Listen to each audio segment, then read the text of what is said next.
Welcome to It Matters, where we cut through the noise and dive deep into the issues that really shape our world. This isn't just another political podcast. This is where we call out the lies, expose the corruption, and challenge the status quo. Whether it's dissecting the latest political circus or spotlighting the real heroes fighting for justice, we're here to give you the unfiltered truth.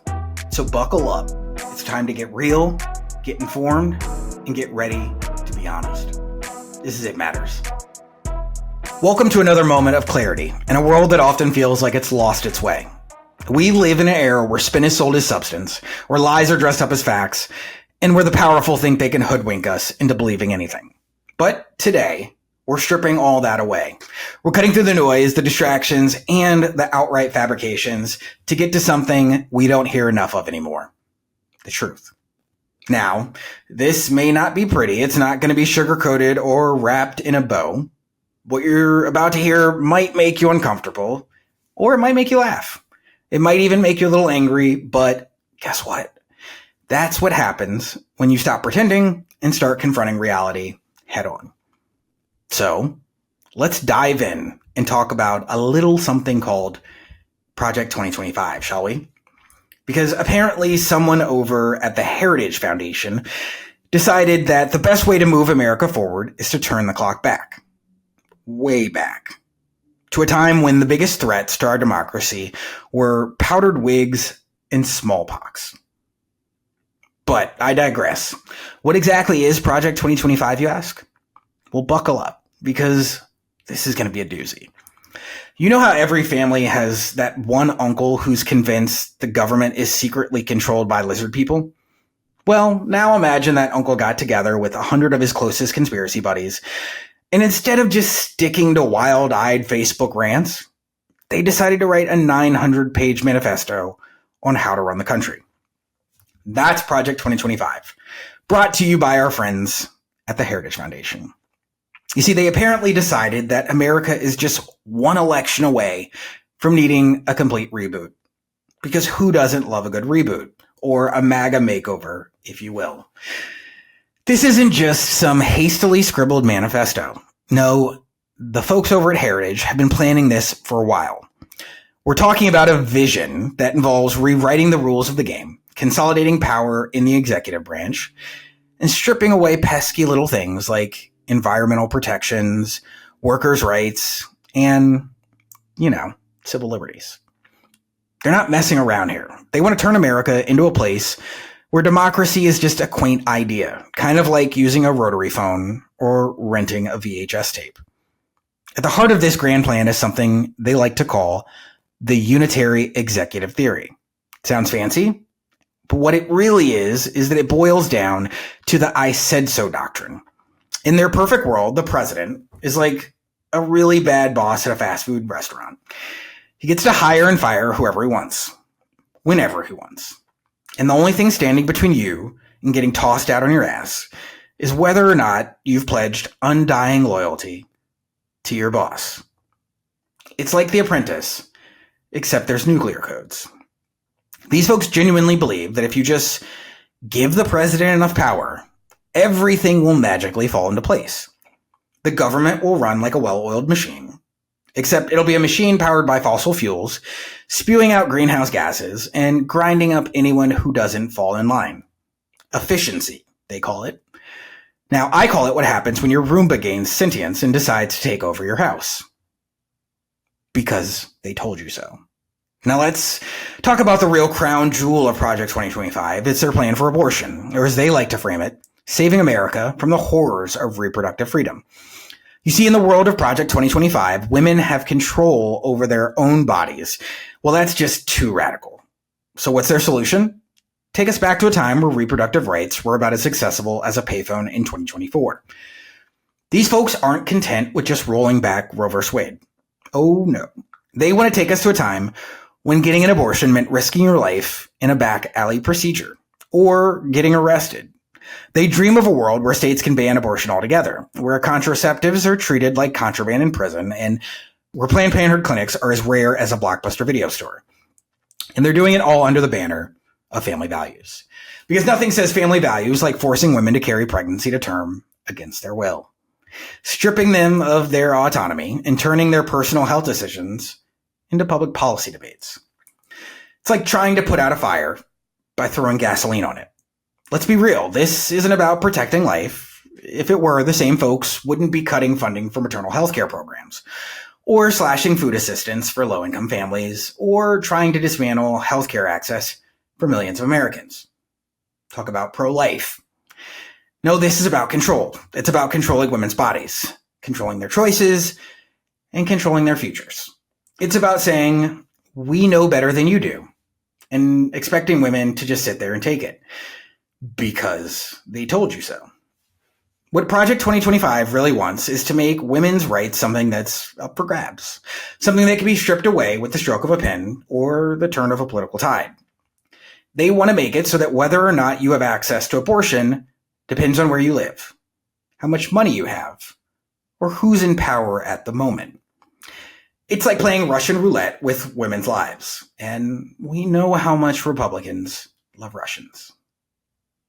Let's not forget about their plan to target contraceptives, because in their world, even preventing pregnancy is somehow an affront to their moral sensibilities. Imagine that, banning condoms. They'd rather see a woman forced into motherhood than give them the tools they need to plan their families. It's like banning umbrellas during a rainstorm and then complaining that everyone's getting wet. Because we all know Republican women don't get wet. Here's the thing. They can dress it up however they want. They can call it pro-life. They can call it family values. They can call it whatever they think will sell. But at the end of the day, what Project 2025 is really about is taking away women's rights. Plain and simple. It's about turning back the clock to a time when women were seen and not heard, when their choices were made for them, not by them. But let's shift gears for a moment and talk about the real elephant in the room, or should I say, the would-be dictator in the room. That's right, folks. We can't have a conversation about Project 2025 without talking about the man who inspired it all, the orange one himself, Donald J. Trump. Because if you think this whole thing isn't about him, then you really haven't been paying attention. Project 2025 isn't just some random collection of conservative pipe dreams. No, it's a blueprint for how Trump and his loyalists plan to turn the United States into a one-man show, with Trump as the star, director, producer, and oh yeah, judge, jury, and executioner. You see, this isn't about policy, it's about power. Absolute power, and it always has been. The kind of power that turns democracies into dictatorships faster than you can say, confefe. Did we ever find out what that meant? You can see Trump has never been one for sharing the spotlight. Like an only child, he's interested in checks and balances, in the separation of powers, or the rule of law. Just kidding. Not at all. No, what Trump wants is to be king. Not the LeBron James kind. He wants to be the guy who can do whatever he wants, whenever he wants, without anyone getting in his way. And Project 2025 is the roadmap to make that happen. Remember I talked about the Unitary executive theory? Let's revisit that. In Trump's hands, this isn't just a theory. It's a recipe for disaster. It's a way for him to grab as much power as possible and use it to reward his friends, punish his enemies, and enrich himself in the process. Remember Jared and that $2 billion? It's the kind of thing that makes Vladimir Putin look like an amateur. But it doesn't stop there. Now, Trump's vision for America is one where the judiciary is packed with loyalists, like Sam Alito, where the Department of Justice is his own personal law firm, and where the press is muzzled or shut down altogether. He wants to turn the FBI into his own private security force, like the Gestapo, ready to go after anyone who dares to challenge him. He wants to make sure that anyone who steps out of line gets a knock on the door from a couple of guys in suits who don't take no for an answer. I wonder why J.D. Vance called him America's Hitler. It all makes sense. Let's not forget about the media. Trump has made it clear time and time again that he sees the press as the enemy of the people. Not Putin, not Kim Jong-un, but the press. Well, unless they're singing his praises. In Trump's America, the only news that's fit to print is the news that makes him look good. Everything else, well, it's fake news. And the people who report it, they're traitors who deserve to be silenced. Much like Vice President Pence. Now you might be thinking, come on, that's just Trump being Trump. But let's be clear, this isn't about just ego. This is about a fundamental shift in how our government works.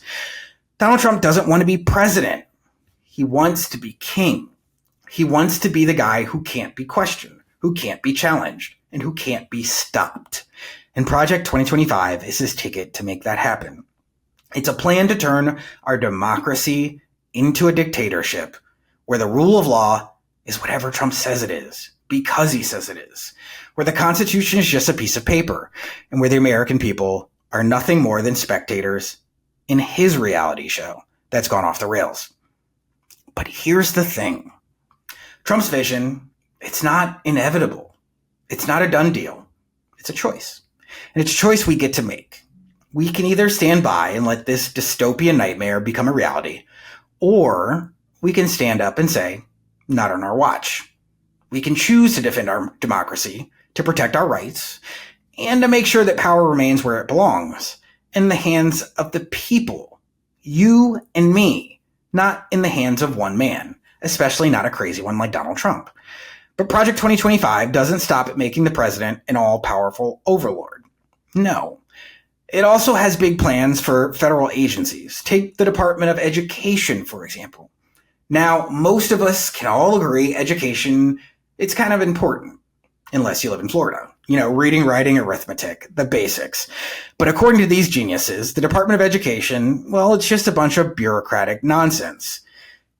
So that's what their solution is. Just get rid of it. Who needs schools when you've got good old-fashioned corporate indoctrination, right? At least that's what Ron DeSantis thinks. They think we'd be better off if education were left to the free market. Because if there's one thing that we can trust, it's big corporations to do what's best for our kids. I mean, who needs public schools when you can have charter schools run by people who think climate change is something you can pray away? I mean, civil rights, as Project 2025 likes to call them, civil frights, is something that gets these folks more riled up than the idea of people having rights. Gay people protections, LGBTQ, out the window. Voting rights, who needs them? Reproductive rights, don't even think about it. They've got this fantasy that if they just roll back the clock far enough, we can all live in some kind of weird Leave It to Beaver utopia where men get to go to work, the women stay in the kitchen, and everyone knows their place. It's a traditional values paradise, just as long as you're not a woman, or a person of color, or LGBTQ, or, well, anyone who's not a white male. These folks are like that one relative who still insists of using dial-up internet and thinks the answer to every problem is just more butter. It's not just that they want to turn back the clock. It's that they want to smash it to pieces and pretend that the world hasn't changed since, the Eisenhower administration. Except instead of shiny new Chevys, we get rolling back LGBTQ protection and forcing women back into the kitchen. But that's not the end of it, because we can't forget about their economic, quote-unquote, reform plan, where the rich get richer and the rest of us get screwed. Because Project 2025 wants to cut taxes for the wealthy, deregulate industries, and basically hand the keys of the economy over to the same people who crashed it in 2008. It's like letting the fox guard the henhouse, except in this case, the fox is wearing a $5,000 suit and driving a Bentley, or letting a fraternity watch a sorority house. Remember trickle-down economics? The theory that if we just give more money to the rich, some of it will eventually trickle down to the rest of us? Yeah, that didn't work out so well the first time around. But surprise, surprise, Project 2025 wants to give it another shot, because apparently the only thing wrong with trickle-down economics is that we didn't try hard enough the first time. It's like trying to fix a leaky roof by pouring more water on it. Makes perfect sense, right? Kind of like everything else in Project 2025. Or like their plan on the environment. Or let's call it just let's burn it all down and hope for the best strategy. You see, Project 2025 wants to roll back every environmental protection we fought for over the past, 30 decades. Clean air, overrated. Clean water, who needs it? Climate change, fake news. Their solution, just like everything else in our environmental problem, is to just drill, baby, drill. As if the planet catches fire in the process, and there's nothing wrong with that. That's just the price of doing business, kind of like their response to COVID. These guys think that if we just deregulate enough, the free market will take care of everything. It's like thinking that if you stop taking your antibiotics, your infection will just go away on its own. Spoiler alert, ask Donald Trump, it probably won't. But hey, who needs a healthy planet when you've got shareholders to keep happy? So there you have it, folks. Project 2025, a plan so out of touch, so disconnected from reality that it would be laughable if it weren't so dangerous. It's a blueprint for an America that most of us would never recognize unless we were born in 1865. An America where the rich get richer, the powerful get more powerful, and the rest of us are left to fend from ourselves. Well, here's the thing. We don't have to go down that road. We don't have to buy into this dystopian fantasy. We've been through tough times before, and we've come out stronger because we stood up for what was right. We fought for civil rights, for workers' protection, the environment, and for a government that works for all of us, not just the wealthy few. So let's keep fighting at the ballot box. Let's keep pushing for America that's fair at the ballot box, and an America that's just and that's committed to the idea that we're all in this together. Because that's the America I believe in. And I think that's the America you believe in. This isn't the purge. May God bless the United States of America, or what's left of it, if Project 2025 has its way. Because we are in this together. And that's the honest truth.